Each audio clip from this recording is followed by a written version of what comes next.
Hello বন্ধুরা, সবাই কেমন আছো? আশা করি সবাই ভালো আছো। আর আমিও খুব ভালো আছি। তো দেখো এখন বাজে হচ্ছে হলো সকাল প্রায় 9:45 মতো। তো আমি উঠেছি ওই 8:10-15 র দিকে। তো উঠে ফ্রেশ হয়ে রেডি হয়ে প্রতিদিনের মতনই দোকানে চলে গেছিলাম। গিয়ে দোকান খুলে নিয়ে দোকানের সব কাজকর্ম কমপ্লিট করে চা বিস্কুট খেয়ে তারপরে চলে এসেছি এই যে ডেইলি রুটিনের মধ্যে। এটাও তো আমার একটা রুটিন, রান্না-বান্না করা। তো সেই রান্নাটা করতেই তো দেখো রান্না করতে এসে এইদিকে আমার হচ্ছে হলো তোমার ভাতটা হয়ে গেছে। তো ভাত বসিয়েছিলাম।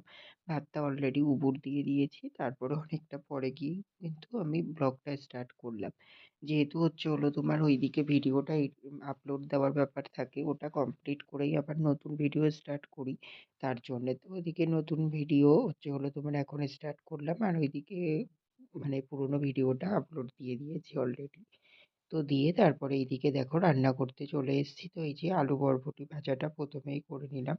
তো ভাজাভুজিটা আমি আগেই করে নেওয়ার চেষ্টা করি। তো তেমনই আজকেও হচ্ছে হলো তোমার যেহেতু আলু বরবটি ভাজা করব, তো তার জন্য সেটা দিদি কেটে দিয়েছিল। তো আলু বরবটিটা আগে হচ্ছে হলো তোমার ভেজে নিলাম। তো ভেজে নিয়ে নামিয়ে নিয়েছি। তারপরে হচ্ছে হলো তোমার কাকি শাক দিয়েছিল। তো হচ্ছে হলো কাকা চাষ করেছিল জমিতে সেই শাক। তো হচ্ছে হলো তোমার সেই শাকটাই লাল শাকটা রান্না করব। তো তার জন্যতে হচ্ছে হলো সেটাও দিদি কেটে ধুয়ে দিয়েছে। তো হচ্ছে হলো তোমার এখন আমি করে নেব। তো তার জন্যেতে শাক করব। আজকে তো আর মানে হচ্ছে হলো তোমার ওই বাদাম দিই অন্যদিনকে। তো আজকে আর বাদাম দিলাম না। আজকে বড়ি দিয়ে করেছিলাম। তো তার জন্য এই যে দেখো এখানে বড়িগুলো ভেজে রাখা আছে। তো ভেজে নিয়ে তুলে নিয়ে তারপরে এই যে পেঁয়াজ আর কালো জিরে ফোড়ন দিলাম। তো এটাকেই একটু ভাজা ভাজা করে নিচ্ছি। নিয়ে তারপরে হচ্ছে হলো তোমার ওই যে লাল শাকটা ওদিকে ধোয়া আছে। তো লাল শাকটাকে দিয়ে দেবো। দিয়ে তারপরে হচ্ছে হলো তোমার শাকের সাথে হচ্ছে হলো একটু বেগুনও দেওয়া আছে। তো দিয়ে এখন শাকটাকে পুরোপুরি রেডি করে নেব। ঠিক আছে? তো তারপরে দেখো শাকটা নামিয়ে নিয়েছিলাম, এই সরি নামিয়ে নিয়েছি বলছি। তো শাকের মধ্যে সবকিছু দিয়ে কমপ্লিট করে নিয়েছিলাম। এই যে শাকে জলও ছেড়ে দিয়েছে। তো এখন কিন্তু শাকটা আরেকটু জাস্ট নাড়াচাড়া করে নিয়ে আমি শাকটাকে নামিয়ে নেব। এখানে কিন্তু সবকিছুই আমার পুরোপুরি দেওয়া কমপ্লিট হয়ে গেছে। নুন, হলুদ, মিষ্টি এমনকি লাস্টে বড়িগুলোকেও দিয়ে দিয়েছি। তো এই যে শাকটা প্রায় কমপ্লিট হয়ে গেছে। এখন শাকটাকেও নামিয়ে নেব। তো তারপরে দেখো শাকটা নামিয়ে নিয়ে এই যে এখানে আমি মুসুরির ডাল, পেঁয়াজ আর জিরে ফোড়ন দিয়ে হচ্ছে হলো তোমার মুসুরির ডালটাও করে নিয়েছি। তো এটাও ফুটে গেছে। এখন এটাকেও কিন্তু নামিয়ে নেব। তো তারপরে দেখো বাবা মাছ নিয়ে এসেছিল। তো এই যে এখানে মাছের ঝোলটাও করে নিয়েছি। মাছের ঝোলটাও পুরোপুরি কমপ্লিট হয়ে গেছে। এখন কিন্তু মাছের ঝোলটাও নামিয়ে নেব। এটা রেসিপিটা আর তোমাদের সঙ্গে শেয়ার করিনি। আসলে অনেক তাড়াহুড়োর মধ্যে করেছিলাম। তাই দেখো মাছগুলো অনেকটাই কিন্তু পুড়ে গেছিল, জানো তো? তো ওইদিকে দোকানে কাস্টমার এসেছিল। তার মধ্যেই হচ্ছে হলো তোমার এইদিকে রান্নাও চলছিল। তো তার জন্যেতে না আর হয়ে ওঠেনি। তো এইদিকে এসে দেখি মাছ উল্টাতে গিয়ে পুরো এক পিঠ করে মানে অনেকটা করেই পুড়ে গেছিল।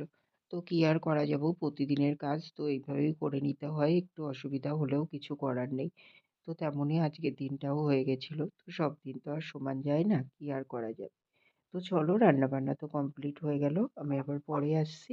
হ্যালো বন্ধুরা, তো দেখো এখন বাজে হচ্ছে হলো প্রায় 4টের মতো। তো অনেকক্ষণ বাদেই তোমাদের সামনে আসলাম। সেই তো রান্নাবান্না কমপ্লিট হয়ে গেল, ওটাই শেয়ার করলাম। তো মাছের ঝোলটা হওয়ার আগে তো খাওয়া দাওয়া করে নিয়েছিলাম। তো হচ্ছে হলো তোমার খেয়েছিলাম হচ্ছে হলো তোমার ভাত, ডাল আর হচ্ছে হলো আলু বরবটি ভাজা। তো খাওয়া দাওয়া করে এই তারপরে হচ্ছে হলো তোমার এই হচ্ছে হলো তোমার ওই মাছের ঝোলটা করে নিয়েছিলাম। নিয়ে তারপরে হচ্ছে হলো দোকান বন্ধ করে গেলাম বাজারে। 1:30টার দিকে দোকান বন্ধ করলাম। করে তারপরে গেলাম বাজারে দোকানের মাল আনতে। দোকানের মাল আনলাম। সাথে হচ্ছে হলো তোমার 25 ডিসেম্বর তো চলেই আসছে। আজকে অলরেডি 15 তারিখ হয়ে গেল। তো তার জন্যেতে হচ্ছে হলো তোমার ওই কেকও তুলে নিয়ে আসলাম কতগুলো। বেশি নেইনি, দোকান থেকে নিচ্ছিলাম। দোকান থেকে তো আরো বেশি দিয়ে দিচ্ছিল, তাও অতটাও নেয়নি।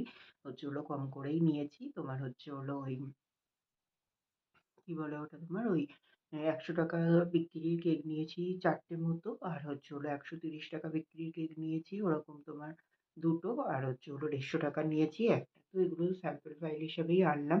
তো যতটা যা বিক্রি হবে এবার ওর উপরে যদি ডিপেন্ড হয় হচ্ছে হলো তোমার মানে অর্ডার পরে তো তাহলে সেগুলো নিয়ে আসবো। তো এরকম ভেবেই নিলাম ৳100 তাই 4টে নিয়েছি। আমার টেনশন হচ্ছে বিক্রি হবে কিনা। মানে একটু চাপের হয়ে যায়। পাড়ার মধ্যে দোকান বুঝতেই পারছো। তো হয়ে গেলে তো ভালোই হয়। তো ওগুলো দেখা যাক কি হয়। ঠিক আছে? তো নিয়ে আসলাম সবকিছু নিয়ে বাজার দোকানের আদার্স মাল নিয়ে সব নিয়ে বাড়িতে ঢুকলাম। তখন বাজে প্রায় 3:30। তো তারপরে এসে একটু বসে নিয়ে চান করলাম। চান করে নিয়ে তোমার খাওয়া-দাওয়া করতে গেলাম। তো খাওয়া-দাওয়া করলাম তোমার ভাত, লাল শাক ভাজা আর তোমার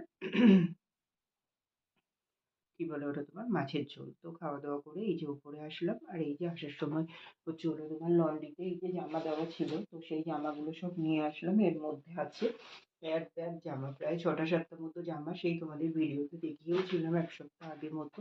সেই দিয়ে এসেছিলাম লন্ড্রিতে। তো সেই জামাগুলো হয়ে গেছে। তো ফোন করেছিল, সেখান থেকে এগুলো সব নিয়ে আসলাম। নিয়ে এই যে বাড়িতে এসেছি। ঠিক আছে? তো চলো বন্ধুরা, খাওয়া-দাওয়া তো হয়ে গেছে। এখন একটু রেস্ট নিয়ে নিই। আবার দোকানে যাওয়া আছে।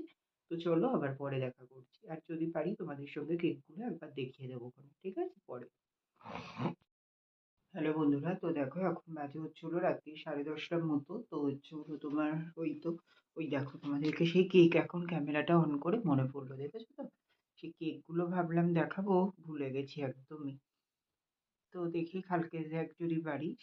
দেখো তো একটু ওই জন্য আমি বলতে চাই না আগের থেকে না দেখিয়ে, জানো তো? দেখালাম বাবা ঠিক আছে, আর এই যে ফালতু বলে দেখাতে পারলাম না, সত্যিই খুব খারাপ লাগছে। দেখো আমি ঘরে চলে এসেছি, এখনই আমার হুট করে মনে পড়লো।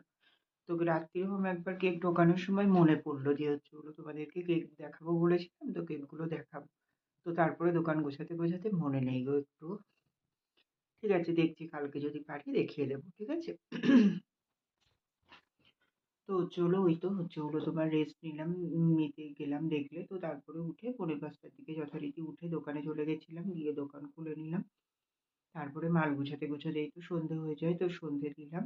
সন্ধে দিয়ে তারপরে তোমার ওই 4:30টার দিকে চা বিস্কুট খেলাম। চা বিস্কুট খেয়ে তারপরে তোমার দোকানদারি কমপ্লিট করে এই যে 10টার দিকে ঘরে আসলাম। ঘরে এসে এই যে এখন খাওয়া-দাওয়া করবো। তো আজকে আমার ডিনারে কি আছে বলো তো? দেখবে তোমরা, অনেকদিন পরেই দেখাচ্ছি কিন্তু তোমাদেরকে। ঠিক আছে? তো এই যে দেখো, কি দেখে বুঝতে পারছো? কতদিন পর খাবো আজকে। মানে আমার শুধু কথা বলবো কি, আমি শুধু জাস্ট তোমাদেরকে দেখাবো তাই নয়, আমার মনে হচ্ছে এক্ষুনি বসে পড়ি। আসলে এতদিন এইসব খাবার-দাবার খাইনি, তো প্রায় ১ মাস হতে গেল। কারণ এইদিকের তো ১৫ দিন মতো, আর ওইদিকেও তার অনেকদিন আগে থেকেই তোমার হাত তেমন অর্ডার করা হচ্ছিল না। তো তার জন্য তো খাওয়া হয়নি। তো আজকেই অর্ডার করেছিলাম। তো তার জন্যেতে এই যে চিকেন চাউমিনটা এসছে, তো এখন খাবো। দিদিকে হাফ দিয়ে আসলাম আর আমি হাফ নিয়ে আসলাম। তো এখন এটা খাবো। ঠিক আছে? তো তার জন্যে আমাদেরকে ভাবলাম দেখিয়ে তারপরেই ব্লগটা শেষ করব। তার জন্য এই যে খেয়ে উঠে তোমার বিছানাটা ঝেড়ে নিয়ে বিছানাটা করে নেব। আর তোমার গাছে জল দেওয়া আছে। তারপরেই তো শোয়া, আর ভিডিও এডিট তো আছেই। তো চলো একে একে এগুলো কমপ্লিট করে নেব। করে নিয়ে শুয়ে পড়বো। এগুলো তো আর তোমাদের সঙ্গে শেয়ার করার তেমন কিছু নেই। এই যে বলে দিলাম এটুকুই। তো চলো আজকের ব্লগটা আর বেশি বড় করছি না। এখানেই শেষ করে দিচ্ছি। তোমরা সবাই খুব ভালো থেকো, সুস্থ থেকো। আর আমার ভিডিওটা যদি ভালো লেগে থাকে অবশ্যই লাইক, কমেন্ট অ্যান্ড শেয়ার করে দিও। সাবস্ক্রাইব করতে ভুলো না কিন্তু। তো চলো বন্ধুরা, টাটা, গুড নাইট।